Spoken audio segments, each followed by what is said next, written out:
What's up, guys? Welcome back to the garage. Gerald here with you, of course.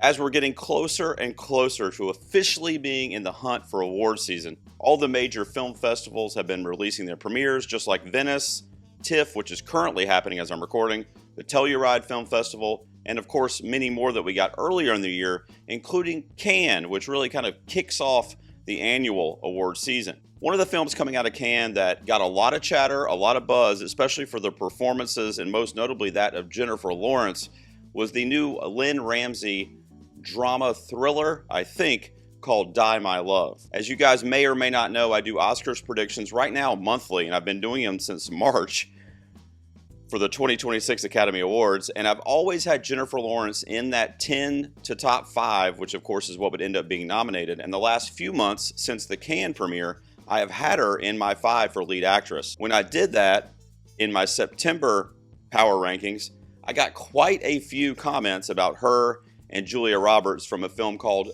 After the Hunt, which is getting even worse feedback, about why I'm keeping them in there, and they think those actresses should be out and some others should be in. I'm not saying that they are wrong or that I'm right, because frankly, nobody knows what the hell is going to happen 4 or 5 months from now. I'm very firm in my belief that she could ride the wave to a nomination for lead actress, regardless of what else the film may get. But before I go all in on that prediction with this video, I want to watch the teaser that just came out for Die My Love. All right, bringing it in here.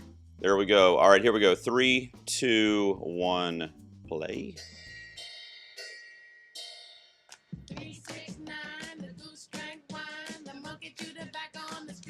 Can.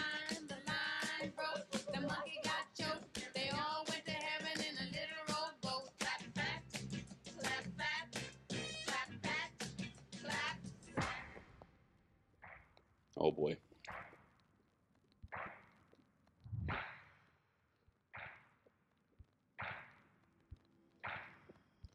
Ooh, I thought he was going to hit her there.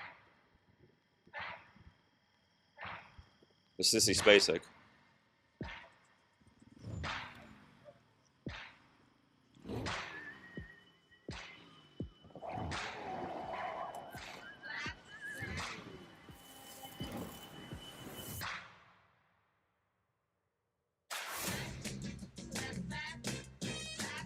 God, I love her. Oh my God. All right, so I will tell you after watching that trailer that okay, first of all, it didn't give us any information. We don't really know. Now, I know it's based on, I believe, a book. I know there's source material involved that you could look up, or maybe if you've read it, you know the source material and you know what's going to happen. I don't know any of that, and I purposefully don't dive in to read it or read up on it until after I've seen the movie, because I don't want to be spoiled for that experience.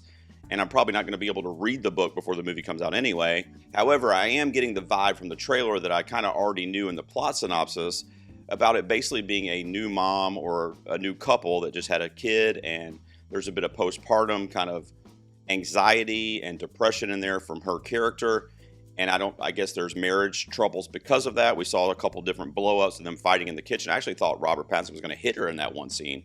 I would have been shocked if they would have shown something like that in the trailer, but I was like, oh, because it kind of reared back and then stopped short. But you got to think there may be some domestic dispute violence kind of storyline going in there too. We saw Sissy Spacek with a shotgun, Jennifer Lawrence with a butcher knife out in the field, which I think is probably the same scene that we've seen of them kind of crawling to each other and dancing in the field there.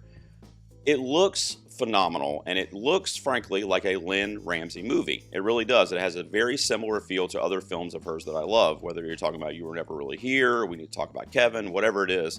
I love her movies. I love the way she visually tells a story, and I feel like we're definitely going to get that in this movie, too. We did see Jennifer Lawrence's prowess on display there, I would think. I'm going to go out on a limb and say, even though we don't hear any dialogue, we don't hear them screaming at each other, we don't hear her talking, we see a lot. And most of what we see is the extraordinary kind of outbursts and acting from Jennifer Lawrence. There's one scene of her licking a window. There was that one scene where she kisses her husband, Robert Pattinson. He leaves the kitchen, and then she kind of like transforms or something. It was really eerie, kind of. And she keels over with her hair coming down. Obviously, we've seen the clips of her dancing at whatever the party or dance is in the dance hall. I am thrilled to see it. The trailer did not sway me negatively in any way whatsoever. In fact, it solidified my standing behind Jennifer Lawrence a little bit more for lead actress. I compiled some research that I was going to throw on here for you if I still believed in her after seeing that, and I do. Here's a list of actors and actresses that have been nominated in their respective categories, Best Actress or Best Actor, depending on the sex, of course, even though the film received 0 to very little nominations otherwise, and none of these received what would be top of the line, like Best Director, Best Picture, none of that stuff. Marion Cotillard, Ruth Negga for Living, Willem Dafoe, Antonio Banderas, Kristen Stewart for Spencer, which was my favorite performance of that year as well, Coleman Domingo for Rustin, Annette Bening, of course, for Naiad. I still am kind of scratching my head at that one. And of course, Andrea Riseborough, which may be the most shocking because that was kind of a grassroots, out of nowhere campaign for To Leslie that kind of ended up happening in the last few days before the nominations were announced that year. My point is, an actress, and especially a celebrated previous winner/nominee on multiple occasions, like Jennifer Lawrence, can receive a nomination if their performance stands on its own as stupendous, otherworldly, amazing, wonderful, almost like you just can't refute it. I've heard people saying, particularly out of the Cannes Film Festival, that it was the best performance of her career. Her Oscars journey started 15 years ago. She received a nomination for a little indie darling called Winter's Bone, Silver Linings Playbook, which ended up being her win at a very young age in 2012, American Hustle, which I was not as crazy about, but it also received a ton of nominations, including lead actress. And then Joy would be the last time she showed up at the Academy Awards for lead actress, and she lost to Brie Larson that year for Room.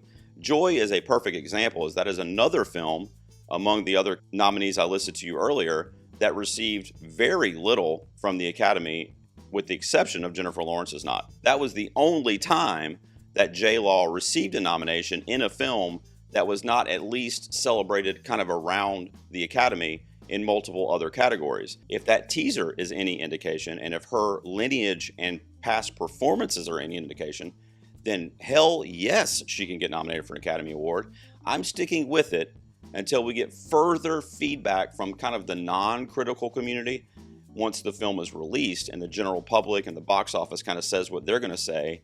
Also, if you remember what Mubi did last year with The Substance, the grossest, craziest body horror film that maybe I've ever seen, and the Academy, got that thing nominations through Mubi, which is extraordinary that they were able to do that. I still can't believe it. Not only did they get nominations, they got top of the line and they got wins. Now, I'm not talking down on The Substance because I love that movie, but that's not an Academy film, and that's not a movie that in any normal year would be receiving multiple nominations. But Mubi and their campaign broke through that barrier and got it done. So I don't see why there's any reason, if they put a lot of push behind Jennifer Lawrence this year and her performance is as celebrated as I've heard, why she couldn't be in the mix for lead actress. I think she will be. What did you guys think of the trailer or teaser for Die My Love? Are you excited for this one? And do you also see a world where Jennifer Lawrence gets into the lead actress 5 here, regardless of what the film does consensusly? Let me know down below. I want to see your comments as well. I'll see you guys out here next time in the garage.